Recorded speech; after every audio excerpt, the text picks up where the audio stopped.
नमस्कार दोस्तों। Law of one यानी एक का कानून, या कह लीजिए एक का ज्ञान, या कह लीजिए एक के तरीके, यह उसके 18वें सत्र का भाग 2 है। दोहराया जाता है कि इस किताब द्वारा दी गई सभी सूचनाएं और जानकारियां आप जान भी सकते हैं, मान भी सकते हैं, नज़रअंदाज भी कर सकते हैं और सिरे से खारिज या नकार भी सकते हैं, क्योंकि यह आपकी फ्री विल है जो कि आपको एक अनंत रचयिता द्वारा दी गई है। एक बात और कही जाती है कि लॉ ऑफ वन पूरी तरह से सबके लिए फ्री है। यदि कोई इकाई या व्यक्ति इसको निजी स्वार्थ के लिए इस्तेमाल करे तो वह उसकी व्यक्तिगत जिम्मेदारी होगी। एक बात और कही जाती है, यदि कोई इकाई या व्यक्ति इस एक के ज्ञान को दूसरों से साझा करना चाहे अपनी भाषा में तब्दील करके या ऐसे ही, तब भी वह यह ऐसा कर सकता है, क्योंकि इसमें भी उसकी आज़ादी है। तो पहला सवाल डॉन करते हैं, एक इकाई के रूप में जब कोई धरती पर बचपन से विकास करता है तब अपनी जिम्मेदारी के प्रति जागरूक होता है। क्या कोई ऐसी उम्र है जिसके नीचे वह इकाई या व्यक्ति अपने कर्म के प्रति जिम्मेदार ना हो, या फिर वह जन्म से ही अपने कर्म के प्रति जिम्मेदार होता है? तो राह कहते हैं, एक इकाई या व्यक्ति जब इस धरती पर जन्म लेती है या लेता है, वह हमारे समय के विभिन्न बिंदुओं यानी कि हर इकाई अलग अलग समय में स्वयं के प्रति जागरूक होती है। इसके मध्य का समय लगभग 15 महीने होता है। कुछ इकाइयां मध्य समय से पहले या फिर जन्म लेने के कुछ बाद ही जागरूक हो जाती हैं। कुछ इकाइयां इस मध्य समय के बाद जागरूक होती हैं। सभी मामलों में वह जिस समय जागरूक होती हैं उसके कर्म तभी से ही बन जाते हैं और वह अपने कर्म के प्रति जिम्मेदार हो जाता है।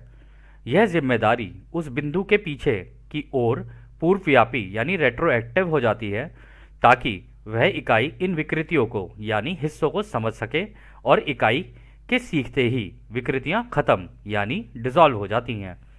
तो दोस्तों, यहाँ पर रा ने जो बोला है कि कोई व्यक्ति जो है उसका कर्म कब होता है, क्योंकि हमने सुना है law of Karma, basically law of service जो है वो लॉ ऑफ कार्मा ही है। तो यहाँ पे रा ने कहा है कि किसी किसी केस में ऐसा होता है कि कोई बच्चा ना बचपन से ही अपनी पुरानी जिंदगियां उसको याद रह जाती हैं, तो उसके कर्म जो होंगे ना तब तो उसके तो वहीं से शुरू हो जाएंगे। लेकिन 15 महीने के बाद जब कोई बच्चा पैदा होता है तो उसके बाद उसके कर्म डेवलप होने शुरू हो जाते हैं। अब वो कर्म किस दिशा में जाएंगे, कैसे जाएंगे, इसकी जिम्मेदारी उनके माँ बाप की होती है। ठीक है, उनके माँ बाप उन्हें जैसा बचपन से सिखाएंगे बच्चे वैसा ही करते चले जाएंगे, या उनके दोस्त या उनके आसपास की जितनी भी घटनाएं घट रही होती हैं उनसे वो सीख रहे होते हैं, तो उससे उनके कर्म जागरूक होते हो मतलब कर्म बनने शुरू हो जाते हैं। तो यहाँ पर वो ये कह रहे हैं कि किसी किसी केस में ऐसा होता है कि 15 महीने के बाद हो जाता है। किसी किसी केस में ऐसा होता है कि बच्चे को थोड़ा सा वक्त लग सकता है, तो उस वक्त के कारण वो बाद में जाके क्या कहते हैं उसके कर्म बनने लग जाएं।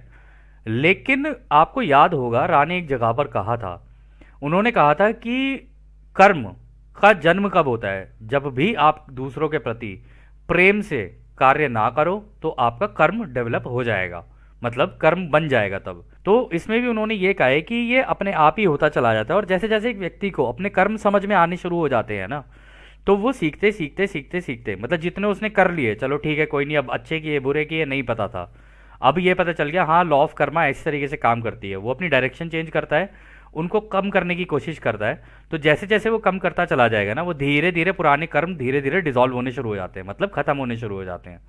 तो अब मान लो उससे कुछ हो भी गई हैं ना चीज़ें, लेकिन अब वो दोबारा घूमकर दूसरों के प्रति प्रेम से सारी चीज़ें करे, इस एक अनंत रचयिता के ज्ञान को ले, और दूसरी चीज़ ये कि क्या कहते हैं दूसरे की आज़ादी का उल्लंघन ना करे। तो इन सारी चीज़ों का जब वो इस्तेमाल करके चलेगा, मतलब एक के तरीकों का इस्तेमाल करना जब शुरू करेगा ना, धीरे धीरे उसके कर्म खत्म हो जाते हैं। तो अगला सवाल डॉन करते हैं, फिर एक इकाई मान लीजिए जब 4 वर्ष की हो जाती है, तो क्या पूरी तरह से उसने अपने उन कर्मों के प्रति जिम्मेदार हो जाती है जो कर्म एक के कानून के खिलाफ होते हैं? तो रा कहते हैं हाँ यह सही है। यह ध्यान देने योग्य है कि आपके समाज द्वारा ही ऐसी व्यवस्था बनाई गई है कि जन्म लेने वाली नई इकाई को एक व्यक्ति के रूप में मार्गदर्शन प्रदान किया जाता है, ताकि वह जल्दी से सीख जाएगी कि एक के कानून के अनुकूल क्या है। तो दोस्तों, यहाँ पे जो बताया जा रहा है ना, यहाँ पे वो ये कह रहे हैं कि 4 साल की उम्र के बाद क्या कोई बच्चा जो होता है वो उसकी मतलब अपने कर्मों के प्रति क्या उसकी जिम्मेदारी हो जाती है, मतलब क्या उसके लिए कर्म डेवलप होने शुरू हो जाते हैं? तो राय यहाँ कह रहे हैं हाँ ये सही है, पर यहाँ पर सोचने वाली बात ये है कि हमारे जो हमने जो चीज़ें बनाई हैं बचपन से, ठीक है, हमने अपने धर्म में भी सीखी हुई है, हमने इधर उधर से भी घर वालों से सीखते हैं, दोस्तों से सीखते हैं, तो व्यवस्था कुछ इस तरीके से बनाई गई है कि वो समाज के द्वारा ही सीखता है। लेकिन रा ने कहा ये तुम्हारे यहाँ पर है ऐसा, ये ऐसा नहीं है, पूरे ब्रह्मांड में ऐसा है। कई जगहों पर ऐसा होता है कि जब एक एक क्या बोलते हैं, एक सभ्यता पूरी की पूरी आगे निकल जाती है ना, तो जो उनके बच्चे भी पैदा होते हैं ना, वो बचपन से ही इन सारी चीज़ों के साथ पैदा होते हैं। तो जैसे ही वो पैदा होते हैं उन्हें सिखाने की ज़रूरत नहीं पड़ती, वो बचपन से ही ये सारी जादुई चीज़ें, ये सारी जो होती हैं ना, अपने पूरे मैट्रिक्स से, अपने बने बनाए माया जाल से खेलना शुरू कर देते हैं वो बच्चे, तो पहले ही बहुत एडवांस्ड हो जाते हैं। इसलिए कहते हैं कि अगर कोई किसी भी ग्रह की 1% आबादी एक के ज्ञान के अकॉर्डिंगली सीखना शुरू कर दे और वो धीरे धीरे आगे निकलनी शुरू हो जाए, तो उनसे जो बच्चे पैदा शुरू होते हैं ना, उनसे जो एक सभ्यता बननी शुरू होती है, वो सभ्यता ना बहुत ही एडवांस्ड होती चली जाती है, बहुत ही ज़्यादा एडवांस्ड। मतलब उसका अंदाज़ा लगाना मुश्किल है। जैसे हम लोगों को पहले बताया जाता था ना कि हमारे पूर्वज तो इतने एडवांस हुआ करते थे, ये हुआ करते थे, वो हुआ करते थे, वो इस कारण हुआ करता था, आपको याद होगा उन्होंने बताया था कि लमुरिया की सभ्यता जो है वो इतनी एडवांस थी, इतनी एडवांस थी कि वो मतलब अध्यात्म के रास्ते पर निकल निकल के एडवांस हो गए थे। तो उनको काफ़ी सारी चीज़ें जैसे राह हो गए और भी हो गई, तो उनको ब्रह्मांड से जानकारियाँ मिलती रहती थी, वो उनको सीखते रहते थे और दूसरों को बताते रहते थे, तो सीखना सिखाना चल ही रहा था वहाँ पर भी, इसलिए वो एडवांस भी होते चले गए। और 1% से ज़्यादा जितनी, मतलब 1% ग्रह की जो उनकी उस वक्त पे जो रही होगी, वो आगे निकल गई होगी। इस वजह से उनके जो बच्चे पैदा होते गए वो अध्यात्म के रास्ते पे आगे निकल गए। फिर वो आपको याद ही होगा, वो बट के कहीं अलग अलग अलग अलग जगहों पे चले गए, कोई तिब्बत चला गया, कोई कहीं चला गया, कोई कहीं चला गया। लेकिन सब ने, अगर आप नोटिस करें, सब में एक चीज़ कही गई है कि हाँ क्रिएटर एक है, रचयिता एक है, वो एक ही है, सबका मालिक एक है, एक ओमकार एक सतनाम, चीज़ें सेम हैं। लेकिन बाद में जाके उनके अंदर क्या क्या चीज़ें हुई वो एक अलग वो एक अलग विषय है, उसके अंदर ना ही घुसा जाए तो अच्छा है। बस इसके ऊपर सोचा जाए कि एक है तो कैसे है, क्या है, क्यों है और उसके तरीके क्या है, बस इतना जान लेना ही हमारे हिसाब से तो काफ़ी होता है। तो वो यही कह रहे हैं यहाँ पर कि उसका जो मार्गदर्शन होता है ना, फिर उसको उसके परिवार के द्वारा मिलता है, दोस्तों के द्वारा मिलता है, उसके हिसाब से वो चलना शुरू कर देता है। अगर एक के कानून के अनुकूल है फिर तो ठीक है, अगर उसके प्रतिकूल है, मतलब उसके ऑपोजिट है, फिर दिक्कत हो जाए, फिर उसका कर्म तो डेवलप होगा ही होगा। तो इसी में डॉन आगे कहते हैं, यह मार्गदर्शक कौन होते हैं? तो रा कहते हैं यह मार्गदर्शक वह होते हैं जिन्हें आप माता पिता, शिक्षक और मित्र कहते हैं।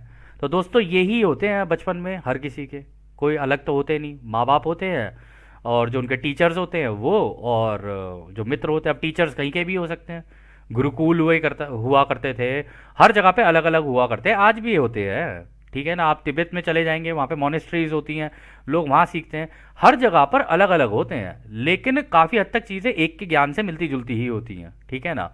अब वो पूरे सारे तरीके होते हैं उसके अंदर नहीं होते हैं, वो एक अलग बात है। लेकिन यहाँ पे वो यही कह रहे हैं, माता पिता होते हैं, शिक्षक होते हैं और मित्र होते हैं। तो अगला सवाल डाउन करते हैं, मैंने देखा है कि एक इकाई जिनका नाम एलिस्टर क्राउली है, उन्होंने लिखा है कि आप चाहे जो करो वही पूरा कानून है। Do what thou wilt is the whole world of the law. वो जाहिर तौर पर कुछ हद तक एक के कानून के बारे में जानकारी रखते थे।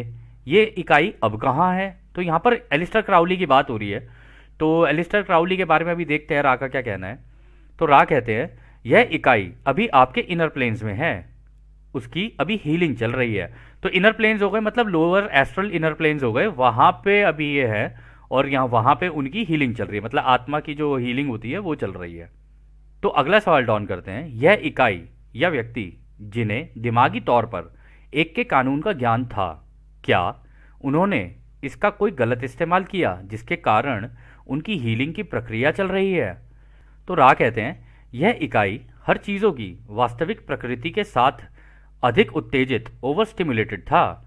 यह अति उत्तेजना का परिणाम यह हुआ कि उनका व्यवहार उनके नियंत्रण में नहीं रहा, इस कारण उनमें संतुलन नहीं रहा।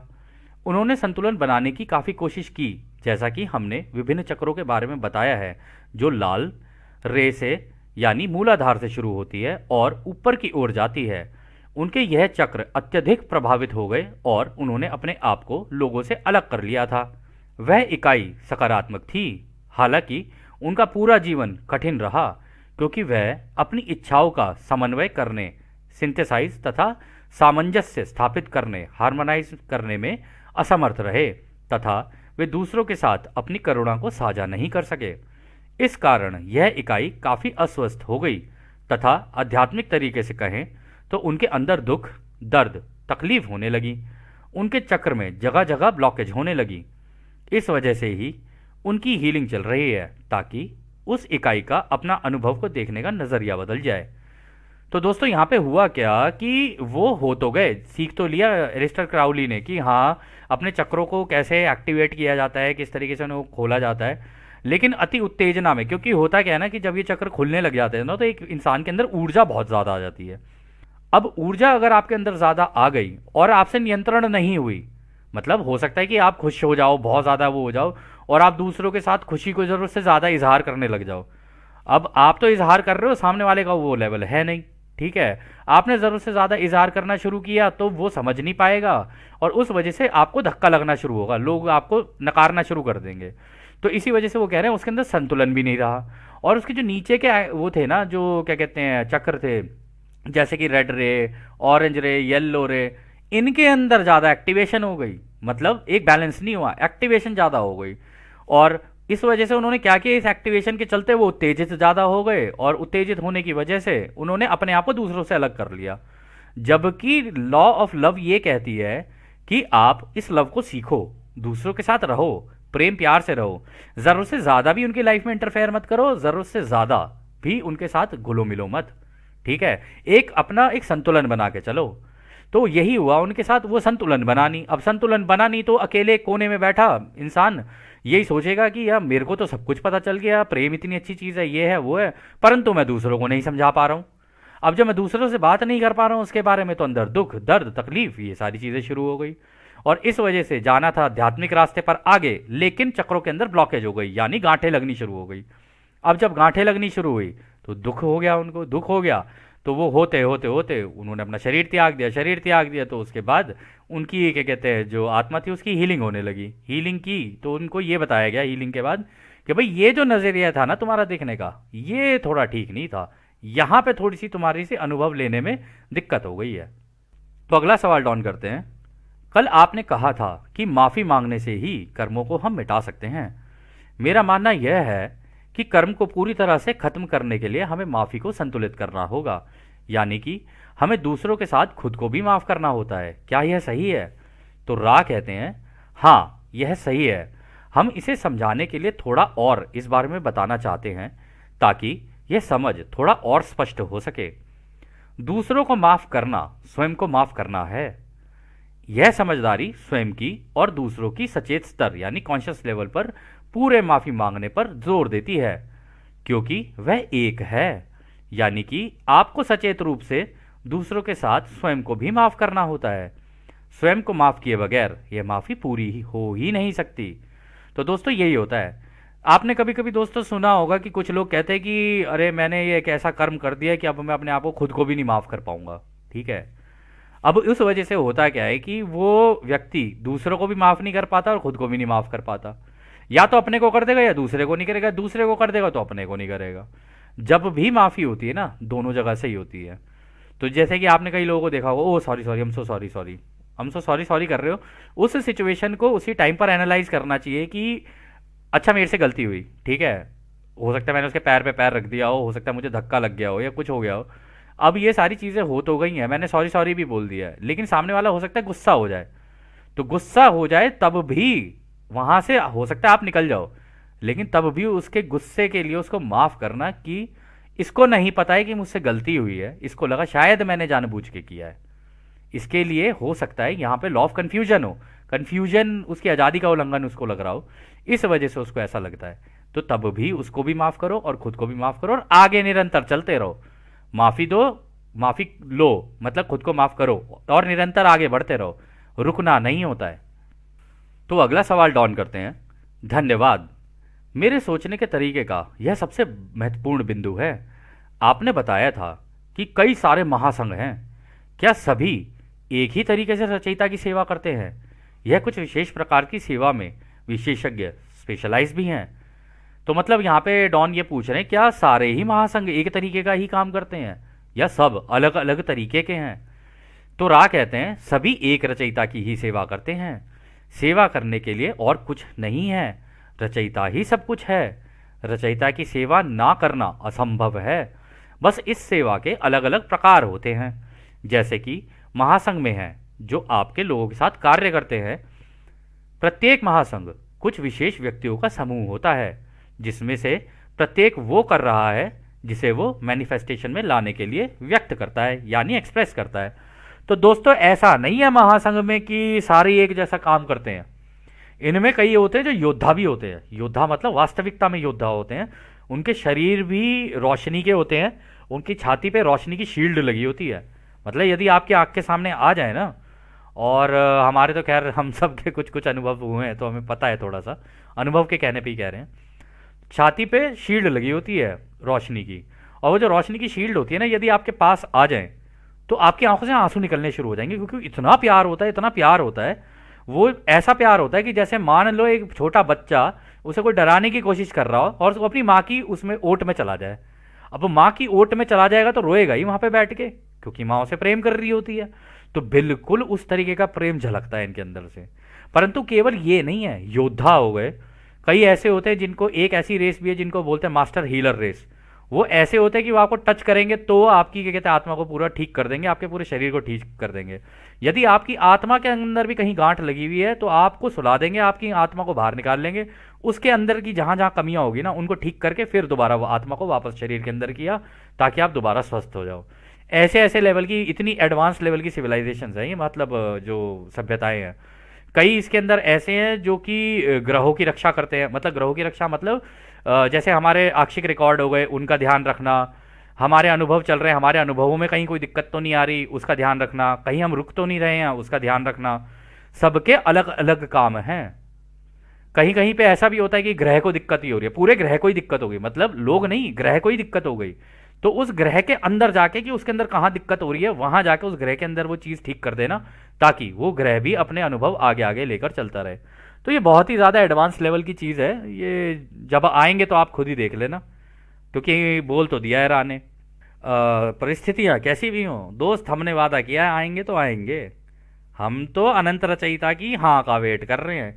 एक बार ये विभाजन जरा पूरा हो जाए, जिनको उस तरफ जाना है वो उधर चले जाए, और जिनको इस तरफ आना है वो इधर चले हो जाए, और जो बीच में है जरा एक ग्रह खाली हो जाए, उसके बाद देखेंगे क्या होता है क्या नहीं होता है। तो आगे डॉन कहते हैं, क्या आप बता सकते हैं कि यहोवा ने कैसे धरती के लोगों के साथ संपर्क किया था? तो रा कहते हैं पहला संपर्क अनुवांशिक था, यानी कि उन्होंने अनुवांशिक बदलाव किए। दूसरा, वो आप लोगों के बीच रहा ताकि वो आगे चलकर चेतना में अनुवांशिक बदलाव कर सके। तीसरा, उन्होंने अलग अलग तरीकों से उन लोगों को अपनी बातें बताना शुरू की जिनका झुकाव उनकी तरह का था। तो दोस्तों उन्होंने क्या किया, उस टाइम पर लोगों के डीएनए के अंदर बदलाव करना शुरू किया।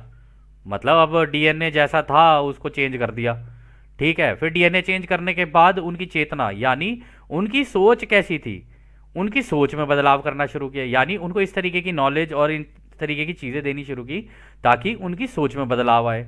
फिर तीसरा, उन्होंने उनके बीच में रहकर उन लोगों को ढूंढा जिनकी सोच उनके जैसी थी। अब उनके जैसी सोच वाले जो उनको मिलते गए, जो उनका झुकाव उनकी जैसी सोच का था, बस वो वैसे के वैसे उन्हीं लोगों को पकड़ा और उन्हीं लोगों को वो ज्ञान देना शुरू कर दिया जो उनका था। तो आगे डॉन कहते हैं, क्या आप मुझे बता सकते हैं कि उन्होंने किस तरह से अनुवांशिक बदलाव किए तथा ये कैसे किया था? तो राह कहते हैं, कुछ अनुवांशिक बदलाव क्लोनिंग के द्वारा किया गया था। इस प्रकार यहोवा ने अपनी ही छवि इमेज को जन्म दिया। दूसरा वह तरीका था जिसे आप शारीरिक संबंध कहते हैं। उन्होंने प्रजनन के तरीकों से इंसानों में परिवर्तन लाने का प्रयास किया, यानी कि पहले तरीके से उसने क्लोनिंग का इस्तेमाल किया और दूसरे तरीके में उसने प्रजनन द्वारा बदलाव किए। खैर आगे डॉन कहते हैं, क्या आप बता सकते हैं कि उन्होंने इस मामले में विशेष तौर पर क्या किया? तो रा कहते हैं, हमने इसका जवाब पहले ही दे दिया है, कृपया आगे की जानकारी के लिए प्रश्न दोबारा पूछें। तो डॉन कहते हैं, क्या आप बता सकते हैं कि यहोवा के हस्तक्षेप से पहले और बाद में ये प्रेम मिलन की क्रिया में, प्रोग्रामिंग में क्या अंतर था? तो रा कहते हैं, ये एक ऐसा प्रश्न है जिसका जवाब हम केवल ये बताकर दे सकते हैं कि अनुवांशिक माध्यमों द्वारा हस्तक्षेप समान ही होता है, चाहे इस परिवर्तन का स्रोत कोई भी हो। तो दोस्तों वो यही कह रहे हैं कि इन्होंने डीएनए चेंज किया, ठीक है, डीएनए चेंज किया। अब उसके तरीके बहुत हो सकते हैं, अब हम तरीकों में तो नहीं घुसेंगे, कई तो आपको पता है, कई आपको भी नहीं पता होंगे। तो आगे डॉन कहते हैं, क्या आप बता सकते हैं कि अनुवांशिक यौन परिवर्तन करने में यहोवा का क्या उद्देश्य था? तो रा कहते हैं 75,000 वर्ष पहले इसका केवल एक ही उद्देश्य था कि उस इकाई का तेजी से आध्यात्मिक विकास हो सके। तो डॉन कहते हैं यह विशेषताएं किस प्रकार और अधिक आध्यात्मिक विकास की ओर कैसे ले गई? तो रा कहते हैं जिन विशेषताओं को प्रोत्साहित किया गया उनमें सभी 5 इंद्रियों की संवेदनशीलता और मन की ताकत शामिल थी, ताकि अनुभव तीव्र हो तथा इन अनुभवों का विश्लेषण एनालिसिस करने की क्षमता बढ़े। तो दोस्तों यहाँ पे पता है क्या कह रहे हैं, वहाँ पे वो कह रहे हैं कि ऐसा क्या किया था उन्होंने इस इंसानी सभ्यता के साथ कि उनके वो अध्यात्म के रास्ते पर आगे निकले। तो उन्होंने कहा कि उनकी 5 इंद्रियां, यानी हमारा देखना, हमारा सूंघना, हमारा टच करना, हमारा सुनना और हमारा टेस्ट, इन चीज़ों के अंदर थोड़े से चेंज किए ताकि हम लोग इनको और बेहतर तरीके से समझ सकें। और दूसरा उन्होंने कहा कि मन की ताकत यानी दिमागी शक्ति भी खोल दी थोड़ी सी। मतलब जैसे कि हम ये तीसरी अपनी जो आंख होती है या कुंडलिनी कहते हैं, इसका भी किस तरीके से इस्तेमाल कर सकते हैं, इसके अंदर भी बदलाव किए, दिमाग के अंदर भी बदलाव किए, ताकि हम लोग एक एनालिसिस कर सके, मतलब ठीक गलत, सही गलत, या फिर कह लो कि क्या अच्छा लग रहा है क्या बुरा लग रहा है, इन चीज़ों के बारे में सोच सकें। ये इस तरीके के बदलाव भी उस वक्त किए गए। तो आगे डॉन कहते हैं यहोवा ने कब आनुवंशिक परिवर्तन करना शुरू किया था? तो रा कहते हैं यहोवा के समूह ने यह परिवर्तन लगभग 75,000 वर्ष पहले मंगल ग्रह पर क्लोनिंग द्वारा शुरू किया था। यहां पर अंतर है, ये जानकारी आपके समय में भविष्य में है और हम आपकी स्वतंत्र इच्छा का उल्लंघन नहीं कर सकते हैं, नहीं तो भ्रम कानून, लॉ ऑफ कन्फ्यूशन लग जाएगा। तो दोस्तों पता है यहाँ पे वो क्या कह रहे हैं, वो कह रहे हैं कि उन्होंने 75,000 साल पहले किया था ये, ठीक है, और क्लोनिंग जो शुरू की थी वो मंगल ग्रह पे की थी, फिर उसके बाद वहां से यहाँ लाए और पहले आत्माओं के अंदर क्लोनिंग की, फिर वहां से यहाँ लाए, फिर यहाँ से नए शरीर दिए, फिर उनके अंदर ट्रांसफर और चीज़ों को वो बदलाव करना शुरू किया, उसके बाद ये सारी चीज़ें हुई। अब रा ने कहा यह जानकारी आपके समय के भविष्य में है, यानी या तो आप अपनी ध्यान अवस्था में जाकर खुद ढूंढ लो, पहली चीज, नहीं तो दूसरी बात, जब कटाई हो जाएगी तो तुम्हें सारी पुरानी जिंदगियां भी याद आ जाएंगी, तुम्हें सारा ब्रह्मांड एक ही जगह पे दिख जाएगा, कितनी कितनी चीजें कहां कहां हुई वो सारी इंफॉर्मेशन तुम्हारे सामने आ जाएगी, या तो तब देख लेना। हम तुम्हें ये चीज इसलिए नहीं बता सकते क्योंकि इससे तुम्हारी आजादी का उल्लंघन हो जाएगा, वरना तुम ये सोचोगे अरे उन्होंने हमारे साथ ऐसे कर दिया, अरे उन्होंने हमारे साथ वैसा कर दिया, अरे ये हो जाएगा, अरे वो हो जाएगा। तो ये सारी चीजें जो होती हैं ना, इनका थोड़ा सा ध्यान रख के राह चले हैं यहाँ पे। तो आगे राह कहते हैं लगभग 2600 वर्ष पहले दूसरी बार हम अपनी बात को अब सुधारना चाहेंगे। लगभग 3600 वर्ष पूर्व ओरियन समूह द्वारा बदलाव करने का पुनः प्रयास किया गया था। कई प्रयासों के बाद एक जाति समूह जिन्हें आप अनक कहते हैं यानी अनुनाकी कहते हैं, उनको नए अनुवांशिक कोडिंग के साथ गर्भवती किया गया, जिससे उनके वंशज विशाल और ताकतवर पैदा हो। तो डॉन कहते हैं वे क्यों चाहते थे कि उनके वंशज विशाल और ताकतवर हों? तो रा कहते हैं यहोवा के लोग एक के कानून की समझ को बढ़ाना चाहते थे, ताकि वो इकाई एक के कानून को समझने में सक्षम हो जाए, या कोई व्यक्ति एक के कानून को समझने में सक्षम हो जाए। परंतु यह प्रयास विफल हो गया, क्योंकि एक के कानून को अपनाने के बजाय उन्होंने अपने आप को दूसरों से अलग और बेहतर समझना शुरू किया, जिसके कारण वे खुद की सेवा के रास्ते पर निकल गए। तो दोस्तों हुआ ऐसे ही कि पहले से तो चले आ रहे थे ठीक ठाक, लेकिन जैसे ही शरीर के अंदर बदलाव हुए और विशाल और ताकतवर हो गए ना, तो उसके बाद ये जो अनुनाकी ओराइन समूह ने जो किया ना, उनसे जो पैदा हुए, उनकी जो ब्रीड निकली, उनकी जो ये निकली, क्या बोलते हैं, सिविलाइजेशन कह लो, या फिर उनके जो प्रजाति निकली पीछे से, ये उन लोगों ने अपने आप को दूसरों से अलग करना शुरू कर दिया, अपने आप को दूसरों से बेहतर समझना शुरू कर दिया। उस वजह से आज़ादी का उल्लंघन हो गया, क्योंकि आज़ादी का कानून तो ये कहता है कि सब कुछ एक ही है, ठीक है ना, सारे के सारे इस पूरे ब्रह्मांड में एक ही हैं। उन्होंने अपने आप को दूसरों से अलग कर दिया, यानी हम स्पेशल हैं, अपने आप को स्पेशल मान लेना। तो इस वजह से यहां पे आज़ादी का उल्लंघन हो गया और वो लोग खुद की सेवा के रास्ते पर निकल गए। तो डॉन कहते हैं मुझे यह ठीक से समझ नहीं आया, क्या आपका मतलब यह है कि ओरायन समूह ने एक अलग समाज बनाने के लिए इन विशाल इकाइयों का निर्माण किया ताकि एक के कानून को नकारात्मक तरीकों से लागू किया जा सके। तो रा कहते नहीं, यह गलत है। यह प्रयोग यहोवा द्वारा ओरियन समूह के प्रयासों को विफल करने के लिए कुछ मामलों में किया गया था। हालांकि ओरियन समूह ने इन इकाइयों के मन में एलिट्स बनाने की सोच बैठा दी थी, बजाय कि वे अपना ध्यान एकता को सीखने और सिखाने पर लगाते। तो दोस्तों पता है यहाँ पे हुआ क्या? सबसे पहले 75,000 साल पहले ये हुआ, ठीक है। फिर उसके बाद 3600 साल पहले ये फिर हुआ। फिर यहोवा जो थे वो दोबारा आए, उन्होंने दोबारा ठीक करने की कोशिश की। लेकिन तब तक ओरायन समूह जो था ना, वो अपने प्रयासों में कामयाब हो चुका था और उसने अपनी एक समूह बनाया जिनको उसने एलिट्स बना दिया। और दोस्तों यहाँ पे एलिट सोच जो कही जा रही है ना, एलिट सोच वही होती है, कहीं पर भी उन्होंने हर जगह पर ये किया है जहां पर भी किसी भी व्यवस्था में आपको ये लगे ना कि कोई व्यक्ति अपने आप को दूसरों से बेहतर समझता है और एक के कानून के अकॉर्डिंगली नहीं सोचता है, तो उसकी सोच एलिट हो जाती है। ऐसा नहीं है कि वो व्यक्ति गलत है या सही है, नहीं, सही और गलत तो कुछ भी नहीं है, उसकी सोच ऑटोमेटिकली एलिट हो जाती है। अगर उसकी सोच एलिट हो गई तो फिर ये जो समूह होता है ना, इसको मैनिपुलेट करना, मतलब इस वाले को, दूसरे व्यक्ति को मैनिपुलेट करना आसान हो जाता है उसके लिए। तो उसको वो अपनी दिशा में खींच के लेके जा सकता है, ऐसा हो सकता है। तो आगे डॉन कहते हैं, अच्छा तो क्या यहोवा महासंघ का सदस्य था? तो रा कहते हैं यहोवा महासंघ के ही थे, परंतु वह सहायता करने के अपने प्रयासों में गलत था। मतलब वो आया तो था कि अपनी दूसरों की मदद करेगा, लेकिन जो प्रयास उसने किए ना, वो प्रयास उसके उल्टे पड़ गए। तो फिर डॉन कहते हैं, तो फिर यहोवा का संपर्क वो मदद नहीं कर सका जो यहोवा करना चाहते थे, क्या यह सही है? तो रा कहते हैं यहोवा के हस्तक्षेप से काफी मिश्रित परिणाम हुआ।